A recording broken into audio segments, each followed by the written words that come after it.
Halo semua, pagi.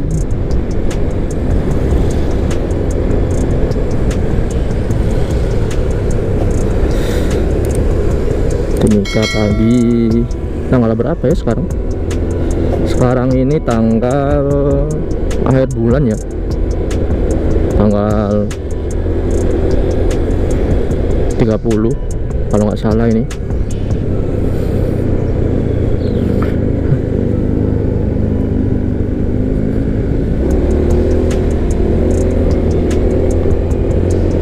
Nah kebetulan saya mau riding seperti biasa ke arah bawah.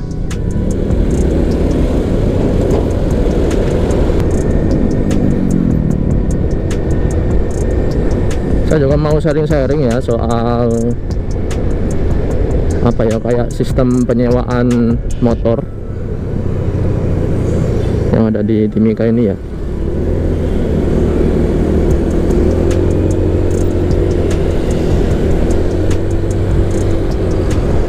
Jadi untuk teman-teman yang biasanya yang sewa ini sih orang-orang freeport ya.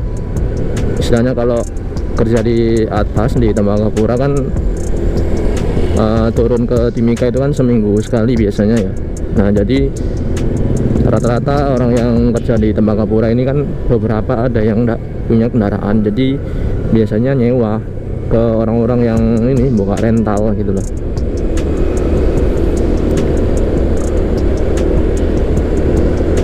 Nah sistem sewa motor sendiri itu beda-beda ya tiap rental kalau di sini.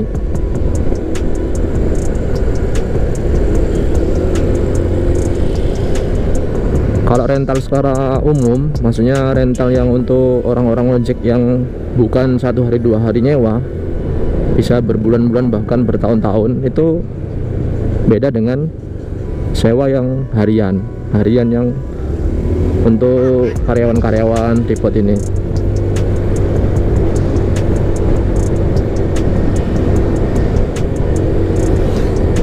Nah, berhubung saya sendiri juga menyewakan motor ya di sini. Jadi kalau di saya sendiri untuk satu motor itu perharinya itu 35.000. Nah, untuk sistem store-nya itu juga tergantung si rentalnya masing-masing sih. Kalau saya pribadi biasanya mingguan, jadi ada yang seminggu, ada yang 10 hari. Jadi saya sesuaikan dengan waktu ganti oli gitu sih. Jadi misal kalau motor untuk ojek itu biasanya kan kalau saya atur 9 hari ya, jadi 9 hari itu ganti oli sekalian store uang sewa gitu sih. Kalau di tempat lain biasanya kan ada yang bulanan, jadi dipakai sebulan baru dibayar sebulan gitu. Tapi kalau saya sih, pengalaman saya pribadi, saya nggak mau sih kalau saya kayak gitu, nggak mau kayak gitu. Mending dipakai seminggu ya bayar seminggu langsung gitu, nggak mau nunda-nunda gitu. Khawatir nanti kalau orangnya bayar ya, maksudnya kalau terlambat bayar atau apa kan terlalu beresiko lah kalau sistem pembayarannya sebulan sekali gitu. Bahkan pernah itu saya nyewakan dengan sistem sewa sehari bayar gitu. Jadi pas sekitar awal-awal corona tahun lalu itu, motor saya ada yang disewa sama orang penjual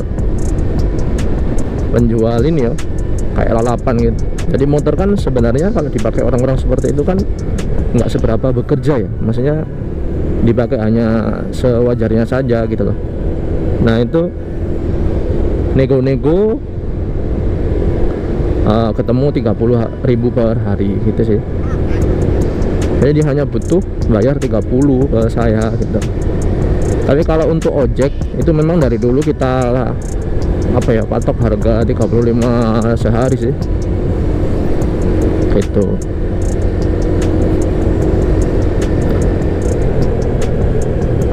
Nah untuk kerusakan dan untuk biaya-biaya ganti oli dan segala macam, nah ini juga tergantung si pemilik rental ya. Kalau di saya dulu itu oli dan kerusakan itu saya tanggung sendiri gitu. Jadi mereka hanya terima bersih, bayar 35.000 itu.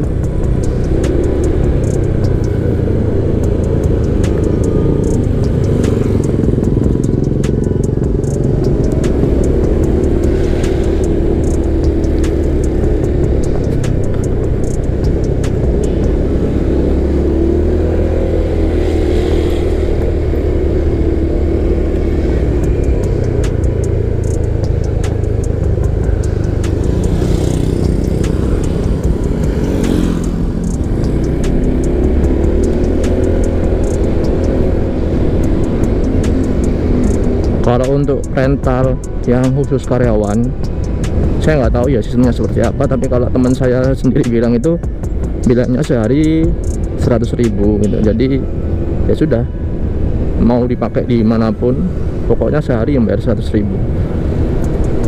Cuma mereka nggak bakal lama. Untuk konsumennya itu paling mentok paling sehari 2 hari sewa selesai langsung kembalikan gitu. Tapi kalau rental yang secara umum, yang untuk ojek, untuk orang jualan roti, jualan sepatu, itu biasanya durasinya lebih lama, lebih dari sebulan sih biasanya. Makanya dibikin beda gitu sih.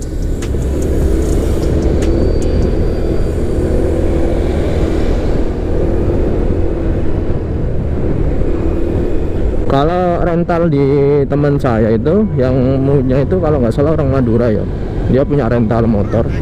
Itu sistemnya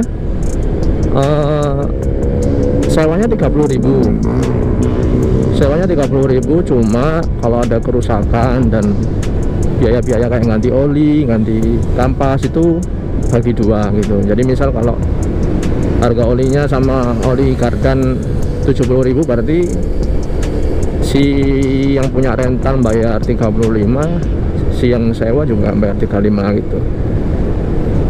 Nah, tapi kalau di kita dulu itu ya sudah, pokoknya kerusakan sama ganti oli ya itu urusan saya gitu. Yang penting si penyewa cukup bayar 35, itu aja sih bedanya saya sama rental yang lain. Itu kalau saya pribadi biasanya lebih selektif ya, jadi nggak asal nyewakan orang.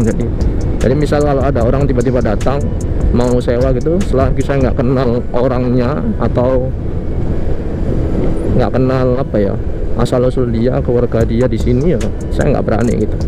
Jadi rata-rata yang nyewa motor saya ini kebanyakan sudah kenal sih gitu. Tapi kalau yang rental-rental yang lain itu biasanya mereka langsung, pokoknya asal bisa bayar sewa ya sudah dilepas motor. Nah, kalau saya nggak berani sih, terlalu beresiko. Soalnya kalau nggak ada jaminan ya beresiko sih.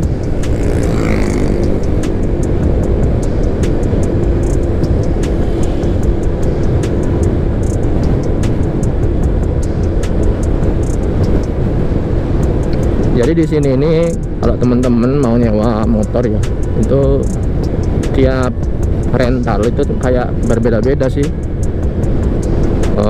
harga yang ditawarkan ya. Tapi memang minim itu 30 sih, paling minim itu. Dan itu ya itu 30 itu biasanya ya yang seperti saya bilang, kayak kalau ada kerusakan ya setengah yang nanggung si pemilik motor, setengahnya si penyewa gitu sih.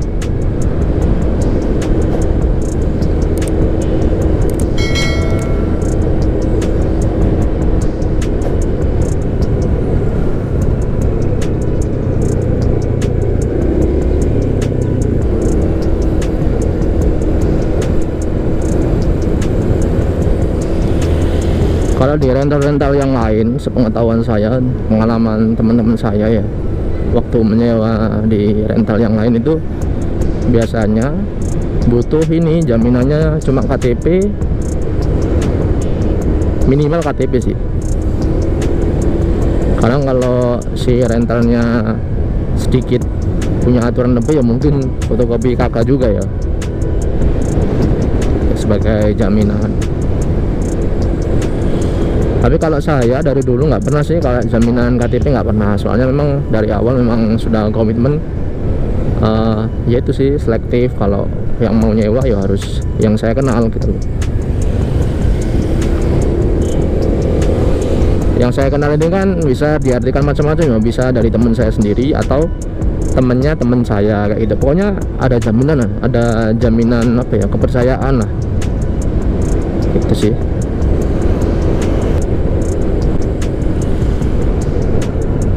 Soalnya kalau ngomongin soal rental motor ini apa ya, dibilang usaha yang menghasilkan iya, dibilang yang beresiko iya gitu. Saya dulu pernah ada cerita itu, si rental ini sudah menyewakan ke orang tapi motornya dibawa kabur gitu loh. Jadi ya gimana, makanya kan kayak adanya jaminan itu kan ya mencegah hal-hal kayak gitu kan. Kalaupun terjadi kan enak kalau kita lapor polisi atau apa gitu.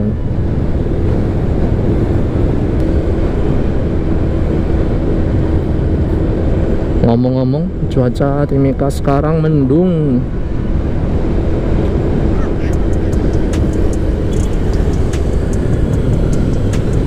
Wah, lampu merahnya mati nih.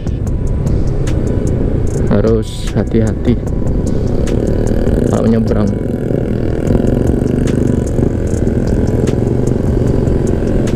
Jadi gitu sih teman-teman.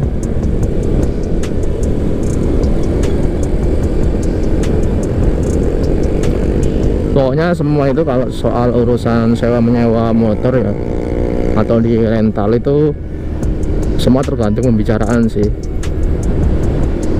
Kadang juga beberapa aturan yang berlaku itu juga nggak berlaku kalau sudah ada kata negosiasi ya. Apalagi di situasi pandemi seperti ini ya, kadang beberapa rental itu ngasih beberapa keringanan sih, entah itu dari potongan harga sewa atau apa ya, kayak ada kerusakan benar-benar 100% ditanggung si rental itu sendiri gitu. Kalau di masa pandemi ini ya. Tapi kalau saya pribadi nggak akan berubah sih ya, seperti yang saya jelasin tadi sih. Pokoknya dalam sehari itu ya sudah, kamu bayar 35 selesai.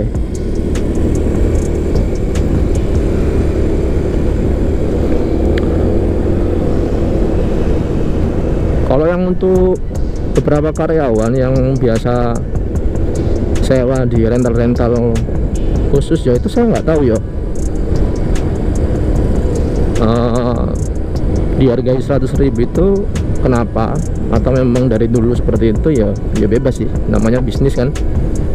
Jadi asal sama-sama rela ya sudah. Ya mungkin ini sih dari segi motor itu kan biasanya kalau karyawan kan mungkin pengennya motor-motor yang besar ya, Ninja atau apa gitu kan. Nah kalau di kita ini kan memang target pasarnya itu kan khusus ojek-ojek ya, terus khusus orang-orang yang jualan gitu ya kan, orang jualan sayur kah, atau jualan roti, jualan sandal, sepatu, itu biasanya orang-orang yang nyewa sih. Jadi begitu.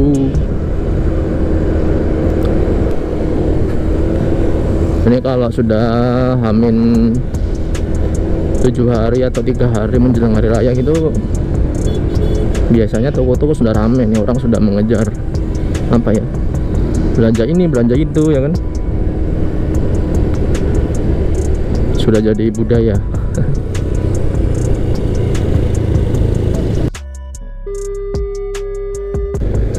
tes.